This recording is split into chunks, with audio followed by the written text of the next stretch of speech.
Hey everybody, Rick with the Excite channel. A few of my subscribers had requested I do another video concerning my shop house building. I'd thrown up a couple of shorts, but nothing very detailed about it. So in this video, I'm going to cover some of the basics of what I did, my property, and just a general overview of what it took for me to build this place. So stay tuned and let's get on with the show.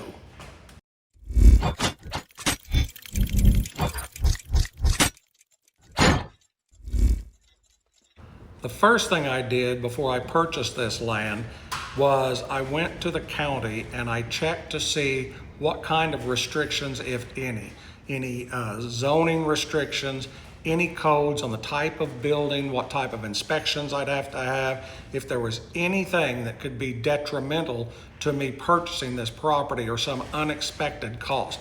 I was curious what the taxes ran in general in the county, what utility companies were used, just a lot of the general information before I finally laid down the money to buy the property. Once I clarified all that, the next thing I did was I went ahead and had a soil scientist come out to do a soil sample so I'd know what kind of septic system I could put in here. If it wasn't going to be a conventional system, I wouldn't buy the property. Some of these advanced systems can run upward of $20,000 to $25,000 to put in, and for me, that would negate purchasing the property. I just felt like that would be way too out of budget for what I was looking for. It'd take me a lot longer to see my return on investment from it. So I had the soil scientist come out, and sure enough, I was very lucky. It came out, it would take a conventional septic system. That being said, I could install the septic on my own because I was a licensed certified installer with the state of Missouri and still held that license. This saved me about 50% in cost, meaning I could put in my septic system for around $2,500 instead of $5,500 to $6,500 it would normally cost. The next thing I did was I contacted one of the local well drilling services to find out roughly how deep wells were running out here. Since I sat on top of a hill and I wanted a well that would produce enough water for both 3.5 acre tracts, I ended up investing probably around $11,000 in the well. It's dug to almost 900 foot deep.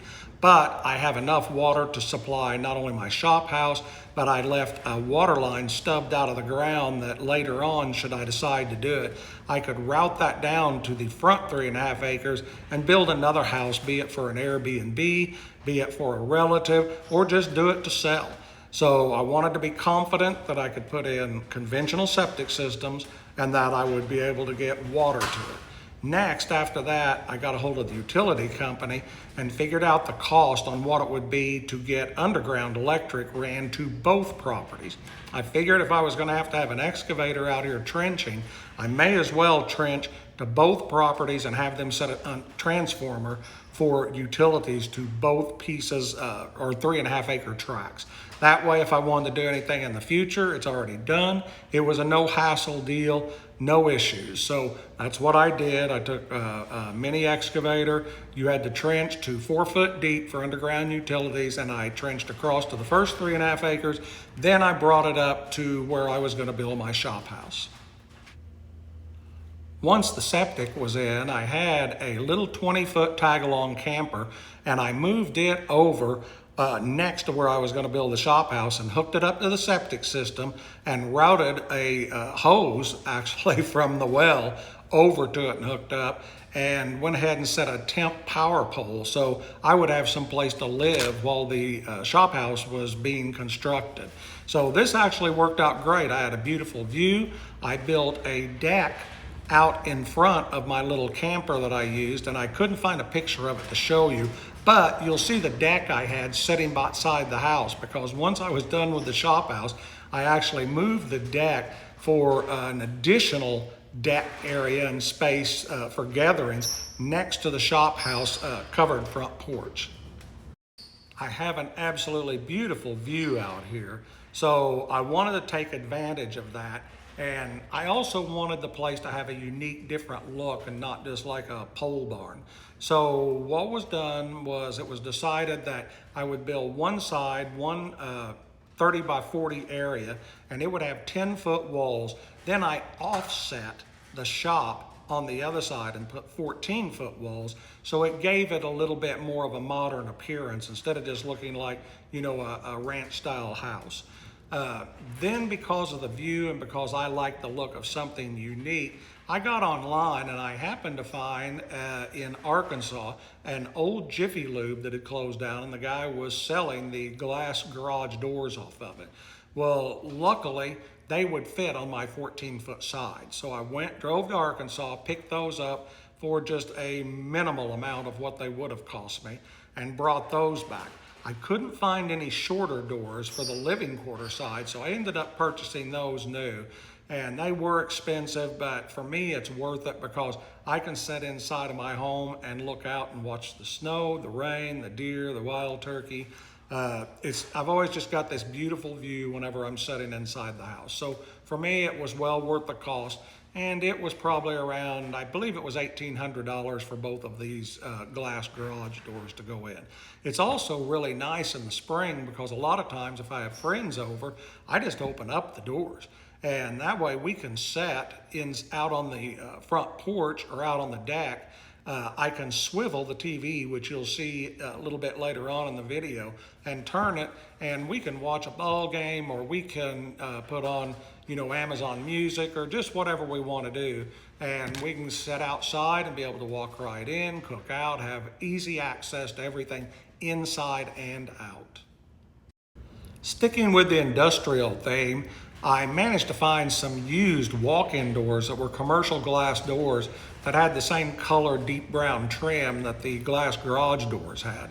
So I purchased those and I made the main entry door into the home, installed one for that, and then I took another one that had two glass panes and I put it looking out into my shop area. And that way when I was in the house, I could literally see out into the shop and see what was going on. Or if I just wanted to turn on the light out there and look at a motorcycle I was working on or a car, I was able to do it from inside. So some people like it, some don't. I like that big open airspace. So that's how I set this up. You'll also notice that I don't have a lot of walls in here. You're gonna see there's a glass block wall that I built, and that separates my sleeping area from the studio where I record these videos and from the rest of the house. I didn't want this chopped up into a lot of hallways and a lot of small rooms. I like a large open floor plan. So I put up the glass block wall, put my bed on the other side of it, and it works out perfect for me. It gives me a little bit of privacy at night, but I can still see through those glass blocks and see through the glass garage doors. If anybody were to come up to my home, my driveway is a 1/4 mile long, so I'll see them long before they're ever going to see me. So that worked out perfect. I also installed some smart lighting, which you can get that anymore really cheap, where you can set different colors or set timers on them to where they come on and set different moods, which I thought was pretty cool. And I bought an old barber chair I found in Kansas. A girl's father had passed away, and she had this chair sitting in her garage, I guess for several years, the way she talked to me, and she couldn't bring herself to part with it. And once she found out I was going to actually use it and not just refinish it to sell, she just literally almost gave it to me. So I went to Kansas, I picked it up, I brought it back. I've left it all original because I felt like I should do that out of respect to her and her father. And I use that like a main chair that sits in front of my big screen TV. I took the TV and found a hanging pole on Amazon, and I like that look. I could hang it from the ceiling and yet it will pivot. So if I'm laying in bed, I can pivot this TV and lay in bed and watch television at night. If I'm out on the front porch, I can pivot the TV and watch shows out on the front porch. It's very, very versatile, and it's not taking up any wall space, and that part I really, really like. The shop side is also a 30 by 40 building, as I said, that was offset. And in it, I didn't go into the room. I actually forgot to do it while I was videoing, but you'll see I was walking, there's a door and it's got some signs around. If you open that up, that's where my washer and dryer reside. And I also stubbed up so I could have a second bathroom, a stool and a sink out in that area in the shop. I put up metal walls on the inside of it. It's not insulated. If I get cold out there, I just turn on a construction heater, but generally I'm not out there if it's sub-zero weather doing anything anyway, so it doesn't matter for me. I just put in some general spotlights. I did run all my outlets on the outside. I made sure I had plenty of power. What I did on the power that was a little unique was when I ran the underground service in, I ran in a 200 amp service on the shop side, so on the outside wall, so that way I had a lot of power on that shop side to run my welder. And then to cut expenses, instead of running all the wire and all the 12-3 and over into the other part of the building, it was cheaper for me to put in a 100 amp sub panel across the shop on the opposite wall and have that panel strictly feed the home size, which that 100 amp panel is more than adequate. It handles everything. And all I had to do then was just run the feeds from the 200 amp, put in a 100 amp breaker in it, send it over to my 100 amp panel, and then I've got it divided off. I've had zero issues in my shop side running welders.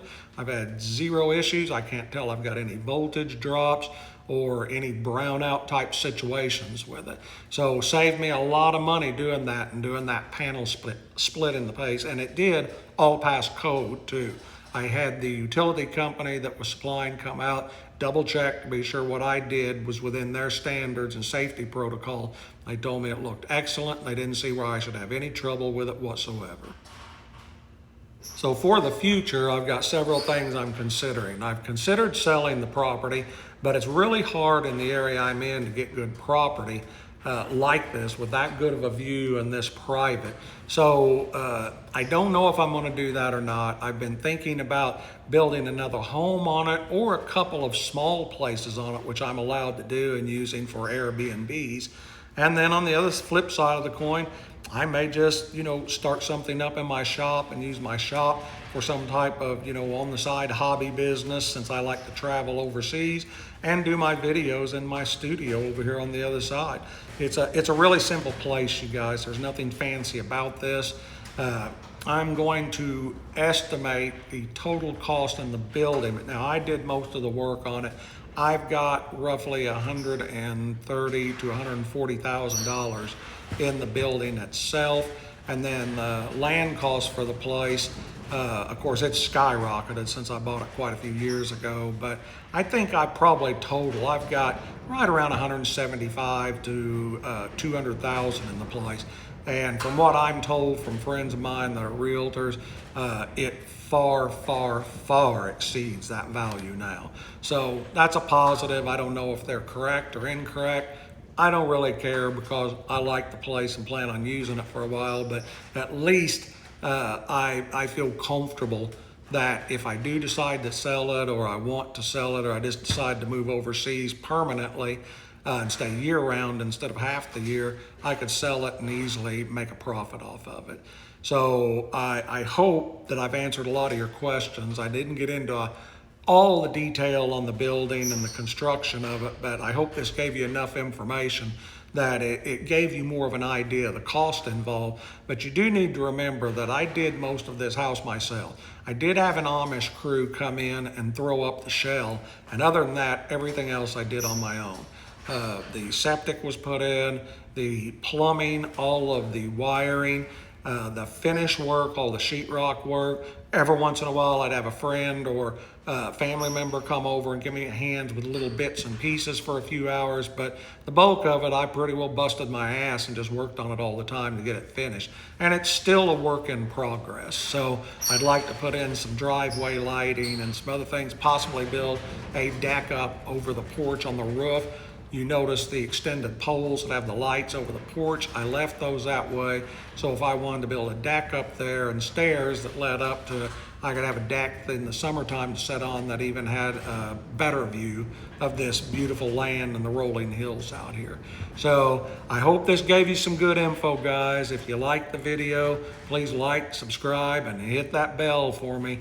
The channel is growing. I'm really proud of how it's done in its first 3 months, and it's thanks to you guys nobody else, but all of you guys that subscribe and help me grow it. It gets propagated out more on YouTube, and then more people get the chance to see it, like, and subscribe. So I really do appreciate you guys, more than you can know. I've been very, very shocked at how many subscribers I've got in such a short period of time starting this. If there's other questions you'd like to know about the build or anything like that, leave them in the comments and I will answer you. I'll give you as much information as I can. That's the purpose of this channel, is to try to help you find out new things to do, ways to save money, and that, you know, you're never too old to do anything. I'm 63 and I've managed to do these things. I travel overseas, built this place. Guys, you're not too old. I don't care, man or woman, doesn't matter your age. If you want to do it, stay healthy, don't waste time, get off your ass and go out and do it. You'll never regret it. You'll regret it more if you don't. So this is Rick with the Excite channel. I'm going to be signing off, and I'll see you soon.